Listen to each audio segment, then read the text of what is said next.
Au sorti de la première session extraordinaire du Conseil fédéral du Parti congolais du travail de Brazzaville au Congo, les membres du comité PCT Poto invitent les postulants aux élections locales et législatives de juillet 2022 de s'en remettre à la sagesse du comité national d'investiture. Ils lancent un appel au respect de la discipline, de l'ordre dans les rangs du parti, le but étant de garantir la réception par le comité électoral des 55 dossiers au local et 16 aux législatives.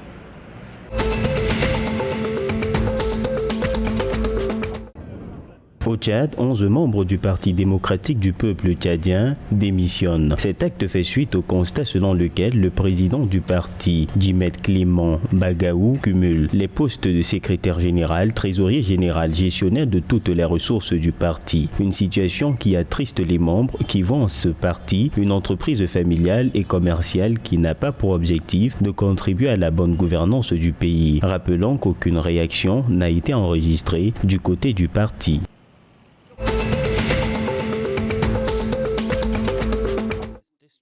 La mission multidimensionnelle intégrée des Nations Unies pour la stabilisation en Centrafrique est depuis quelques jours dirigée par la Rwandaise Valentine Rwabisa. Elle succède ainsi au Sénégalais Mankeur Ndiaye qui dirigeait la mission depuis 2019. Ancienne ambassadrice du Rwanda auprès de l'ONU, Valentine Rwabisa a travaillé pendant plus de 30 ans sur les questions de développement et de sécurité de l'Afrique. Aujourd'hui, elle prend les rênes de la MINUSCA quelques jours après les critiques du président Paul Kagame sur l'efficacité de cette mission.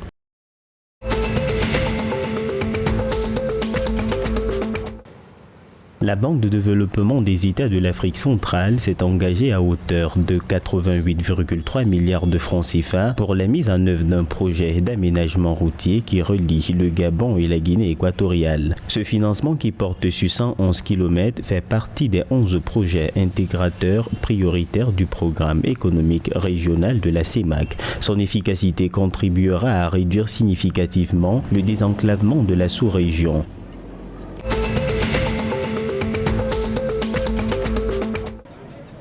Entre 2019 et 2022, le Cameroun compte augmenter ses importations d'huile de palme passant de 80 000 à 143 000 tonnes. Cette hausse est censée réduire significativement le déficit structurel national qui se situait jusque-là autour de 160 000 tonnes par an, mais qui devrait se creuser davantage du fait du relèvement annoncé de la demande industrielle. Le comité de régulation de cette filière entend ainsi éloigner le spectre d'une pénurie des produits finis tels que les huiles végétales raffinées et les savons de ménage, tout comme le risque d'inflation qui pourrait en découler du détriment des consommateurs.